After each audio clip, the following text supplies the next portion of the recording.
Hello, everyone, and welcome to our Beyond the Goalpost show here on Livestream STL with head Windsor football coach Lee Freeman and panel. Coach, how are you today? Doing just fine, thank you. Getting ready for the upcoming fall season here off of Dead Week. Today we have an interesting subject that we wanted to talk about, and we have a lot to talk about with our panel here, and that is the emergence of flag football in our area, in the whole region, and in the state of Missouri, both for boys and for girls. We have some interesting information there.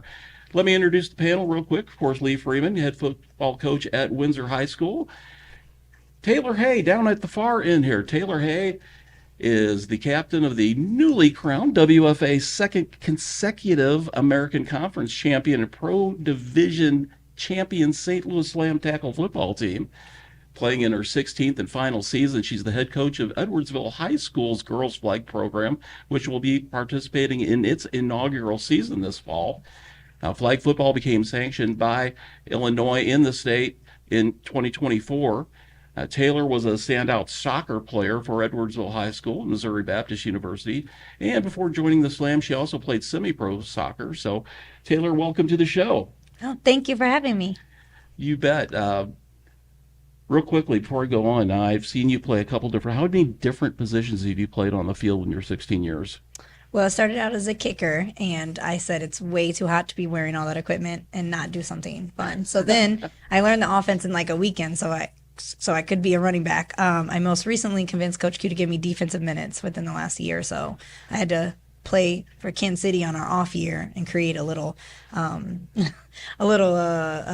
clip playlist of all of my defensive minutes for them, and he was like, okay, I'll give you a chance. Special teams, when you're a rookie, playing all of them, and then over the years I kind of digressed from them because of my age and She's truly what I would consider a player coach for the St. Louis Slam, and we had a wonderful game last night in the conference championship. You can go back and watch that right here on your Livestream STL TV channel. We also have with us Dr. Alex DeMatteis from Windsor High School. He is the assistant principal, and Alex was the head coach of the Windsor Owls varsity football team for 4 seasons, and he essentially is helping run the Windsor K through 8 flag football program now, and they just completed their inaugural season. And so, why are we talking about flag football? You know, we love regular football here, tackle football, and but flag is important because flag is an emerging sport both in the middle school or in earlier levels all the way up to the high school level. Now, the emergence of girls flag football in our across the nation has more than doubled since 2022, 2023. There are now over 20,000 girls, almost 21,000 girls in the United States playing flag football. That's a 105% increase. At a higher level competition, more universities are also starting to offer flag football programs, and it will certainly enhance the appeal for girls playing the sport at the high school level. Now, in Misha, it just here within the last couple of months has moved to make girls flag football in the state of Missouri from club sport to an emerging sport with the possibility of becoming a fully interscholastic sport when it meets the registration requirements from the member schools to consider it. Right now, 15 state associations have sanctioned girls flag football. 17 other states, including Missouri, have state associations with independent and pilot programs in there. Now, for boys flag football, approximately 22,000 boys play high school flag football across the nation, and it's sanctioned in several states and emerging in others. And an interesting fact, flag football for both women and men will be an Olympic sport in 2028. So it'll be very interesting as things are growing here, and Ray's showing the graphic there. Some of the states across the country where flag football has been sanctioned, where it's emerging from, and the gray, of course, not yet considering it. So it's definitely a growing sport. You've seen it on TV. The NFL has been very instrumental in building the sport as part of their brand as well. There's several different things to look at here, but when we come to the actual questions, and the reason I want to talk to this panel here today, um, let's just kind of briefly discuss the flag football programs in your district, and we're going to talk about Windsor and Edwardsville specifically. And Lee, maybe you can tell us a little bit about how you and Alex got the program started. Sure. Well, whenever I had a conversation with Coach Demo here, we're really looking at any way to increase the number of people involved. We're looking at a way to kind of promote the sport around the area and around our district. That's kind of where it starts. We are in a situation, I think, where we need to do a really good job of promoting our sport, and in whatever ways we can do that to make sure that everybody understands that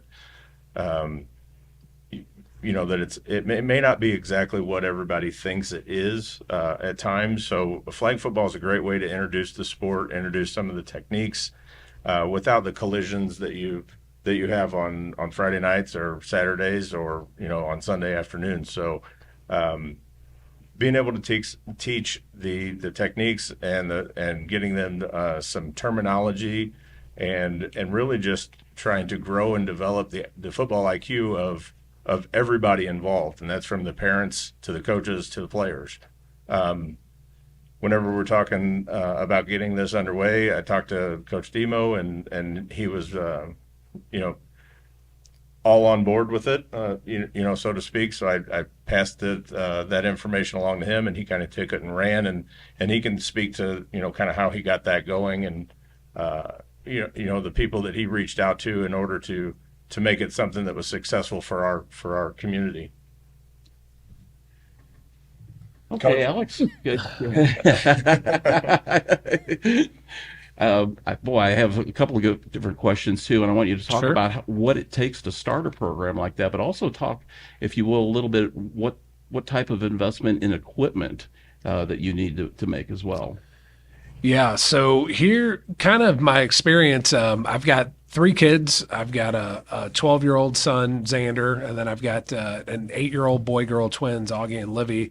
And Xander, the year before he played tackle football, when he was 8 years old, he played in a league at Northwest. There was a coach up at Windsor who had a team over there, and I asked if he could participate. So that was kind of the first time I saw what this actually looks like. Basically, what you do for the most part is if you want to run it through the NFL, which I do highly suggest. That was a very efficient process, and they have things really together as far as jerseys, flags, rules, resources.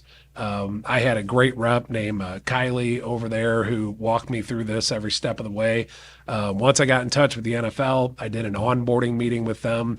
They laid out their expectations. Obviously, their brand is very important to them, so that had a lot to do with the expectations. But they offered me help with marketing materials, an online platform to register players and to allow for them to pay on that platform. Now, I will admit I made a lot of mistakes along the way, and I kind of did a lot of this stuff by hand and by Google form and spreadsheets. That'll all get rectified going into next year. I spent an inordinate amount of time working those things out. But really, at the end of the day, what was great is we created our teams. We did the best we could to honor anybody who requested a specific coach or honored any request to play with a specific friend on a team.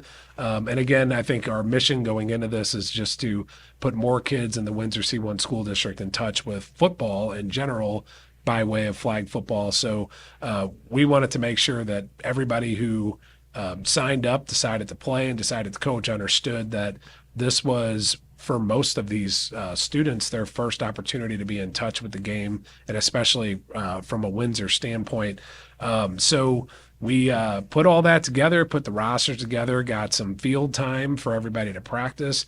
And this is really the first time in my life I was like a general manager of some version of a league where I wasn't coaching and I wasn't out there on the field and having, my hands on the product through and through. So we ended up with 24 teams. We had 225 players, almost all of which were Windsor C1 students. And then We had a 4-week season where each team played double headers for 4 weeks, and it ended up very good. But as far as the equipment's concerned, the NFL is very good with the reversible jerseys, which prove to be important as you go on, with flags. They actually do offer, free footballs that come along with every so many registrations.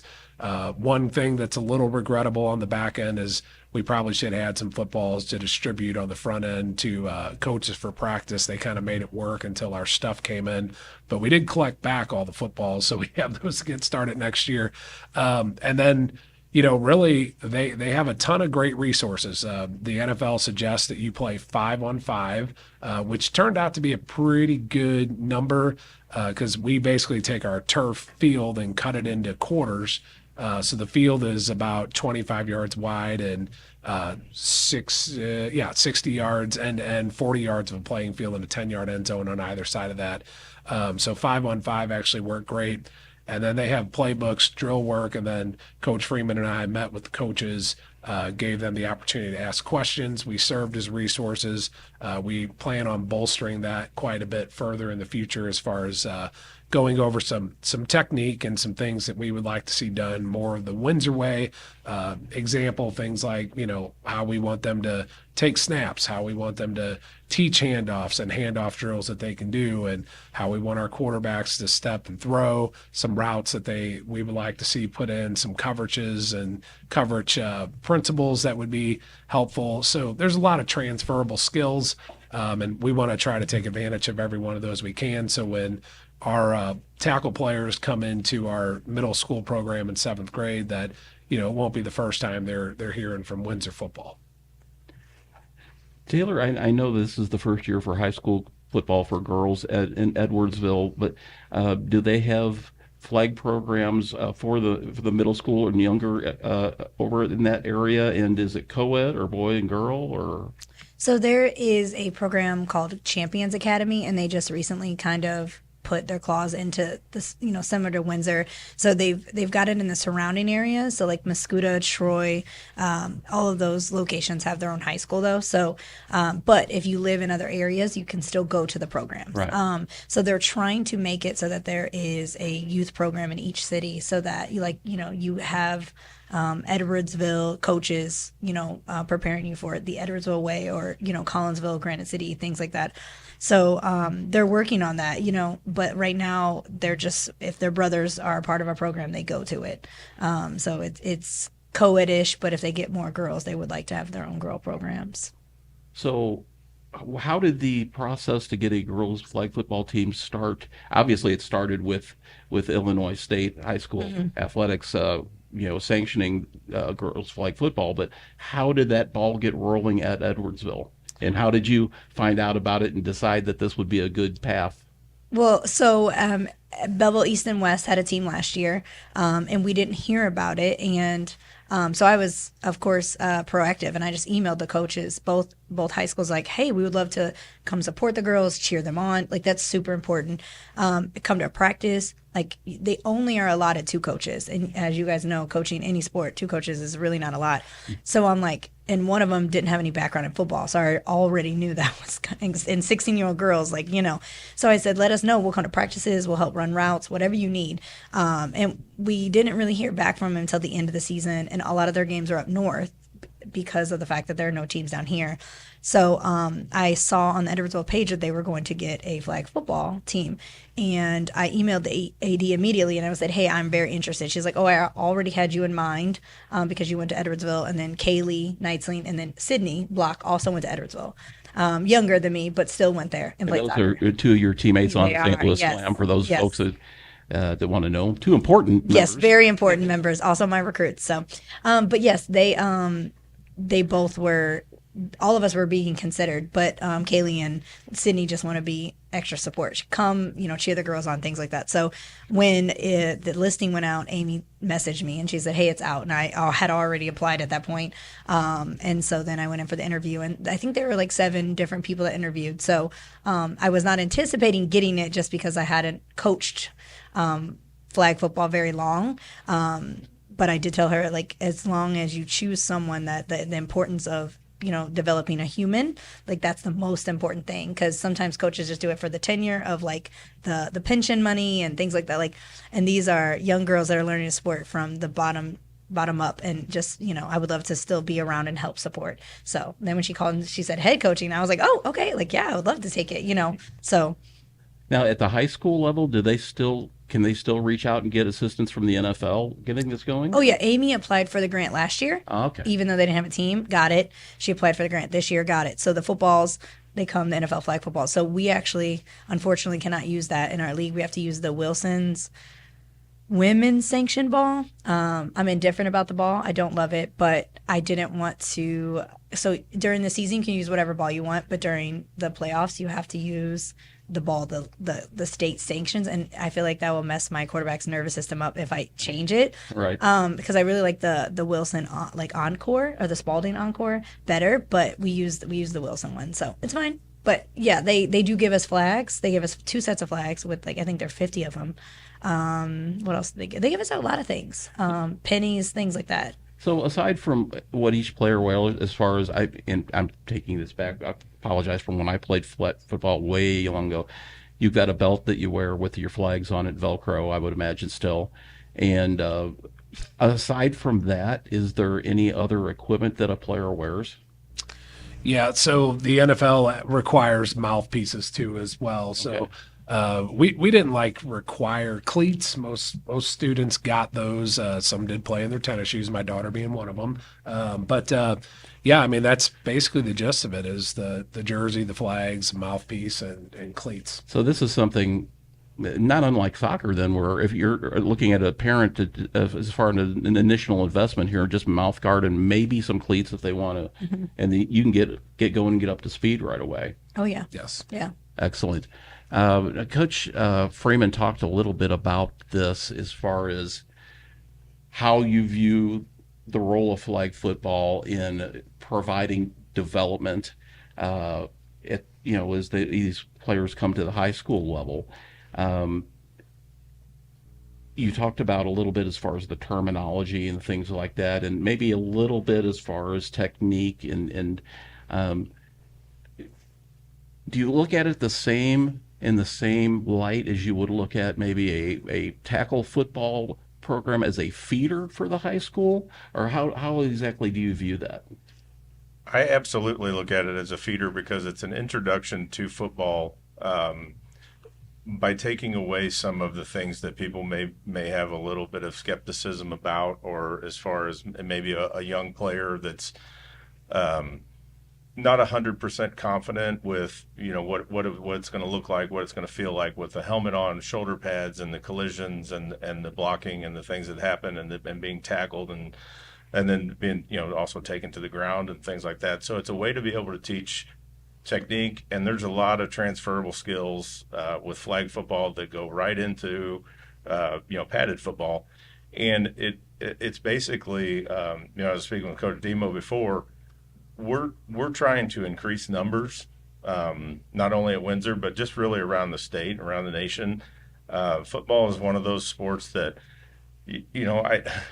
I'll be a little dramatic whenever I say it's a dying sport, but it is a sport that people are a little bit shy of now, especially with injuries and concussions and some of the things that take place over time as far as the wear and tear on your body is concerned. But it's also a great way to introduce people to those skills, to the terminology, to the to some of the things that happen during the game that don't require pads, that don't require the collision, that don't require the absolute technique, but it definitely hopefully will get them involved and around it and talking about it, and also ease the minds of parents and people that are like I said, just maybe not have the information that they need, but they can get that information and then trying to grow the sport with all of our youngsters, but especially if we're looking at a situation where Missouri is going to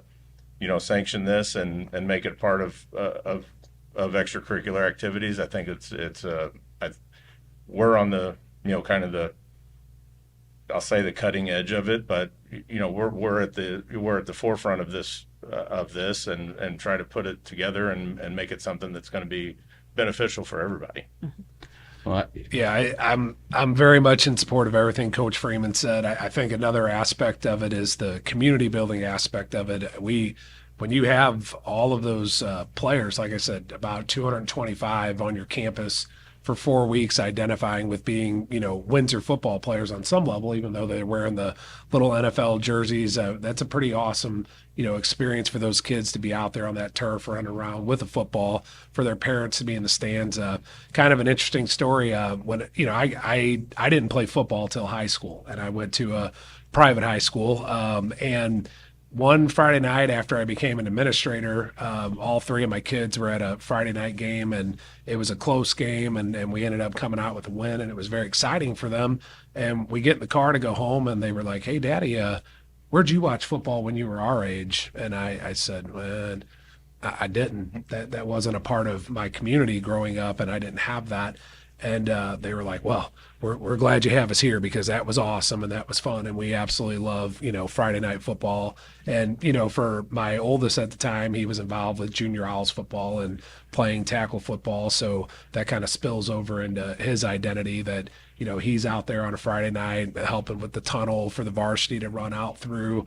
He actually helps Coach Freeman manage a little bit now, so he's really getting himself involved, but he feels a part of it. And now I feel like what happened with all these kids that came out and played flag football is, when they come on Friday nights, they're going to look down there and say, "I was out there this past spring, and I'm going to be out there playing someday potentially," and that's something that we're very excited about. And it was just a good overall, general vibe and feeling that we were getting together, we were having fun, we were doing this as a Windsor community, and we're building football on our campus. So that was pretty awesome. I guess the second story I wanted to share was, my wife had a job to do during this flag football season that we had talked about before, but she was apprehensive of our oldest to start playing tackle football, which is kind of weird, because I had already been coaching high school football for 8 years when I met her.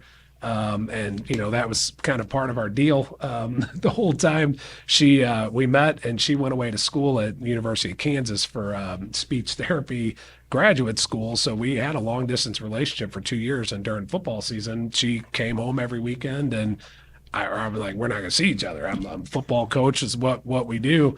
And then, we go through that whole process, and, here we are with the son, and I'm like, "Okay, it's time." And he wants to play. And she's like, I don't know about this. And I'm like, "It'll be fine. You can hit two pillows harder together than those little third graders are going to hit each other." So anyway, so then she came, she trusted me the best she could with making sure, he was all right out there.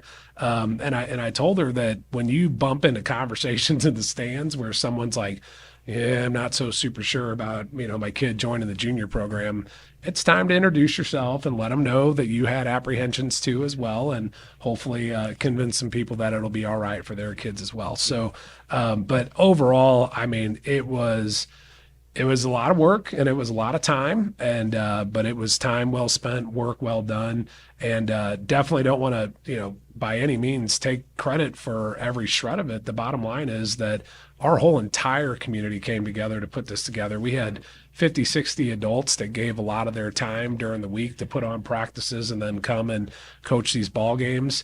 And even though, a 4-week season seems like it's short, there was a lot that went into it. So I'm very proud of us overall for pulling this off and for it to get such the great response that it did. I love how you tied the whole community aspect into it. I think that's going to be really important moving forward, especially if we want to grow the sport and we don't want it to die. Taylor, let me ask you this question.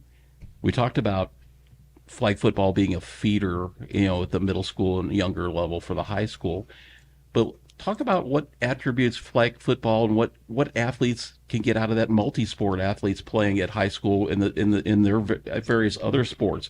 What can flag football do for them?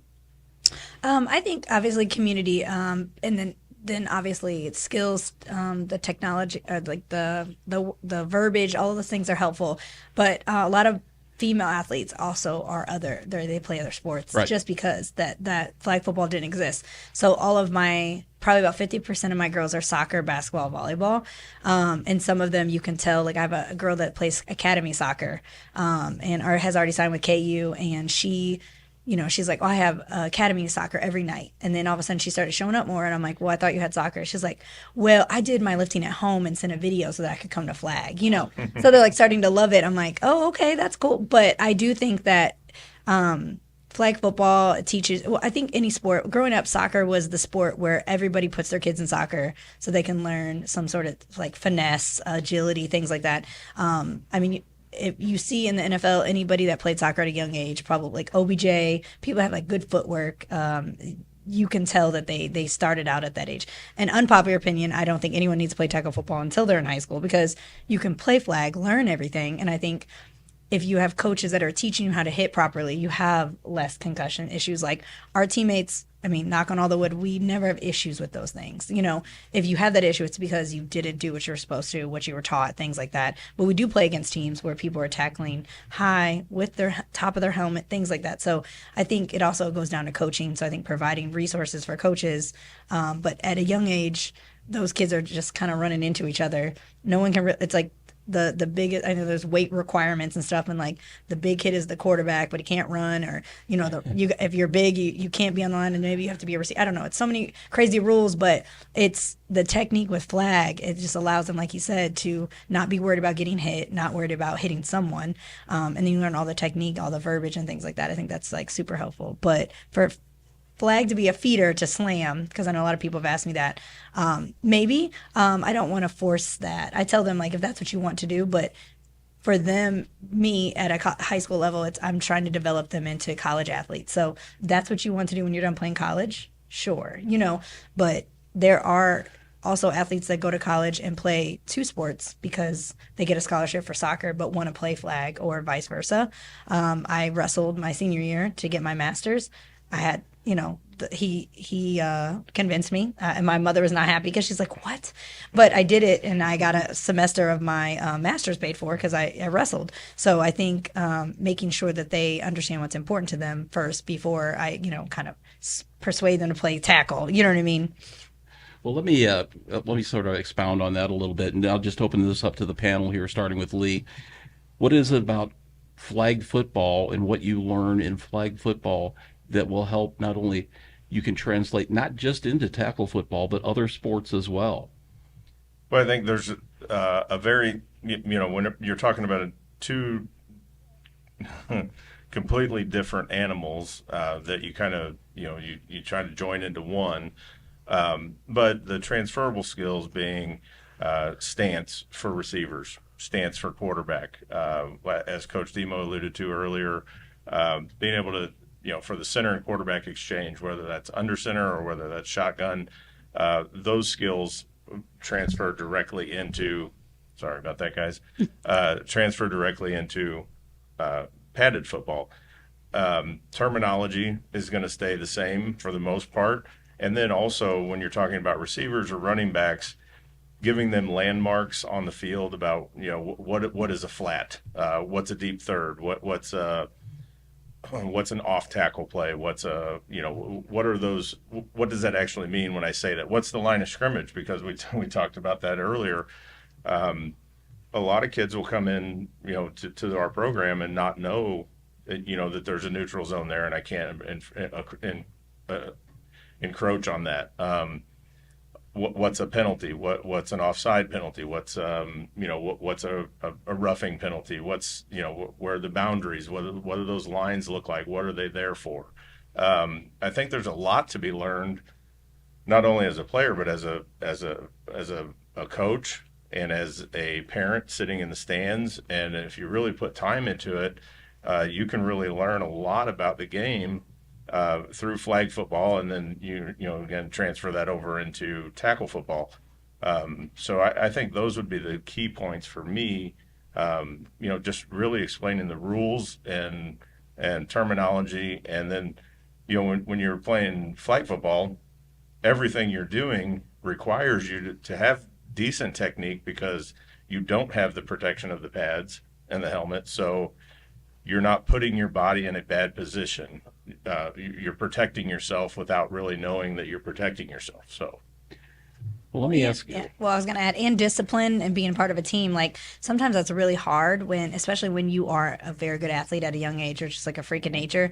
I have a girl that's very, very good, and she's not understanding why why we're going through some stuff. Like it's easy for her, and I'm trying to explain to her, like everyone around, like we're only as good as our weakest link, so everyone has to get to the same level you are, but also being a good teammate, doing what's best for the team all the time. So And those are skills that would translate for Yep. that athlete into any sport that in they life, play. in life, yeah. And Correct. life skills, which is what we are all here trying to talk about to begin with. But and exactly, but Alex, let's say you have someone who's a boy who's a football player, basketball player, wrestler, soccer, whatever.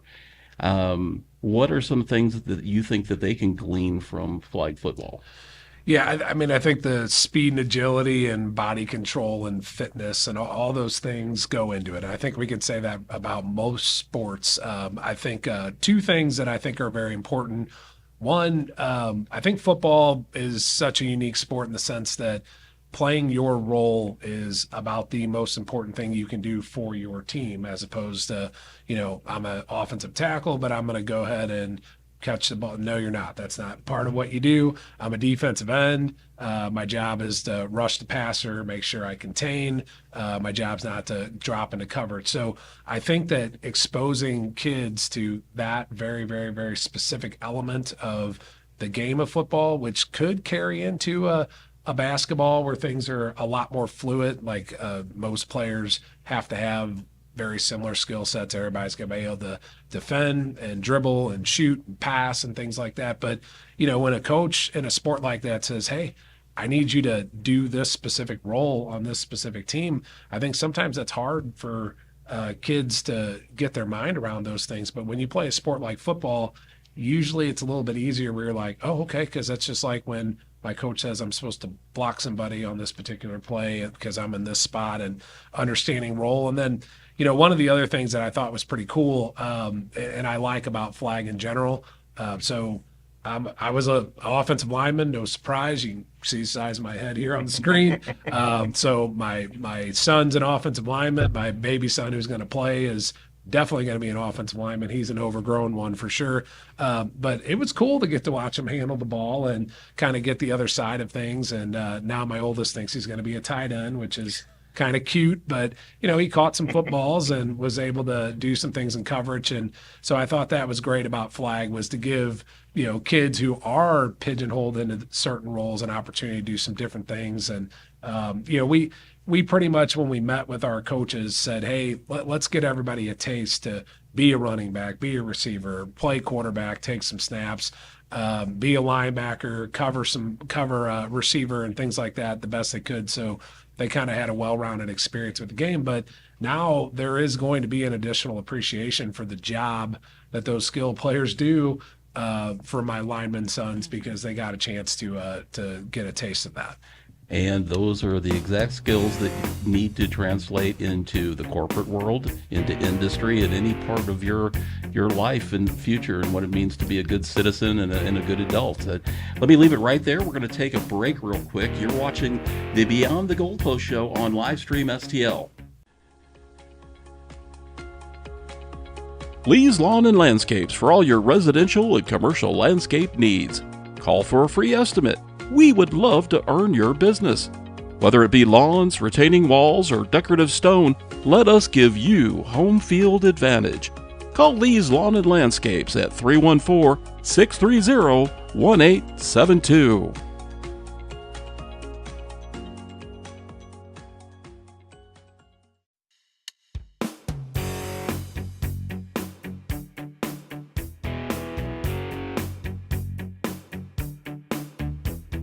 Welcome back to the Beyond the Goalpost show here on Livestream STL with head Windsor football coach Lee Freeman, and we've been talking about flag football programs in our region here, boys and girls both, from the little kid level all the way up to high school. A couple other remaining questions for the panel here before we wrap things up today, and I'm going to open this up and start with Lee Freeman. Lee, I know we don't want to look at this as a flag versus tackle, but what do you think the future holds at moving forward here as far as the growth of flag football and how possibly to maintain at least tackle football in the area? Well, my hope is that we gain some experiences from with everybody as far as developing our program K through 8 and involving as many students as we possibly can. Really, as far as the Missouri State High School Athletic Association is concerned, if they continue to progress and move forward, and I know we're kind of at the very beginning of these talks, and if it does become a sanctioned sport, my goal would be to get as many people participating in it as we possibly can. So, looking at it as a whole, I think it's a good thing. Again, you're not gonna steal players from one to the other. My goal is, or at least my thought is that we might gain a player here or there, but we're not really trying to force anybody to do anything they don't want to do. So we're just, ultimately as a teacher and as an educator, as a coach, we're trying to provide opportunities for kids in our community. So I think if we keep that in mind, and that's, the whole mission, the whole goal of this is to provide experiences for parents and players. And if we keep that at the forefront of our mind, I think that's the direction that we're headed, and that's the direction that I think this all works. Alex, what's your perspective on it? Yeah, I'm very excited about just with all of the strain around the game of football right now that we do see, right? So even though we're more educated and we're doing more to protect our heads and concussion and protocols, and we're more educated and we're educating our coaches, we're educating our players, we're educating our parents. And then same thing with heat and all the other dangers that have been highlighted in the game of football. I still think that we're in a era of apprehension, and that's understandably so. Although I think that, and I'll say from a standpoint of a father, right? I'm concerned for my sons playing tackle football. I don't want to pretend that that's something that's lost upon me and my wife and our family. It's a big deal, and we know that we've got to do some things to go out of our way to make sure that it's done in an appropriate manner. I'd like to think that me being one of their youth coaches with 20 years of high school football experience will help with proper technique and keeping an eye on them and their teammates. But the bottom line is that there's some barriers for access for kids, and hopefully Flag will help with that. Kind of the other part of it too is I am very excited for the girls. I talked a little bit about before we started my daughter's story, right? So she's 8 years old. She's got an overgrown twin brother who's going to play football. Her older brother plays football. We're Battlehawks season tickets holders. She is at Windsor watching Friday Night Football during the fall constantly. We're huge Chiefs fans. That's what we do on Sundays, but obviously they play Thursday, Sunday night, Monday night all the time. But it's a big deal in our house, and for her to have access to playing the sport and being a part of it, that's really kind of given her some stake in the game in our own household as far as, oh, we're a football family. Well, I'm a football player too now. And even though there's a lot of back and forth as to whether she's actually going to play tackle football someday or not, that remains to be seen. But she's talked about it, and it's been awesome. And I do worry about, as far as the future for girls flag football, is what's going to happen when we do decide we are going to have a team, and we do decide the state decides what season it's going to be in, and the pressures that are going to be on these girls, whether they're going to be able to play their traditional high school sports that they grew up with and that they're playing in high school, and if they're going to have access to be able to play flag, or are they doing something wrong by giving up this sport? I don't even want to put a name of a sport out there in the universe. I'm hesitant to do that, but I think that there could be some really awesome growth. I'm very involved in wrestling at Windsor too as well. I direct our youth program there, and I kind of liken it to what we've seen with girls wrestling too. That is blown up. It's become such a huge deal. We now have our own separate girls varsity program with its own separate head coach. And I think that we're about to see the same process with flag football. I think football is awesome. I think it's great. I think it's the greatest game in the world. I know some people disagree with me. Well, they're wrong. And I'm very happy that girls are going to have the opportunity to really, play a role in it. And then, who knows? Maybe we'll see some more in the tackle game too as well, because I've seen that before, and I've seen that going well. Well, yeah, I think we agree with that, Lee. Yeah, I can add a caveat to this. With high school football the way that it is with the boys and the some of the pitfalls that we're seeing with officials and having enough to play on Friday nights and not have to schedule those games on a Thursday or a Saturday. In a perfect world, and if we provide enough experience for youngsters, boys and girls, to have at least some knowledge or background of the game, and they're like, okay, well, maybe I don't want to play, but I'd really like to officiate, or I'd really like to coach, or I'd really like to be part of the game in some other capacity rather other than a player. I'm all for putting those things into place to bridge that gap so that we can, you see it in NFL, you see it in NCAA.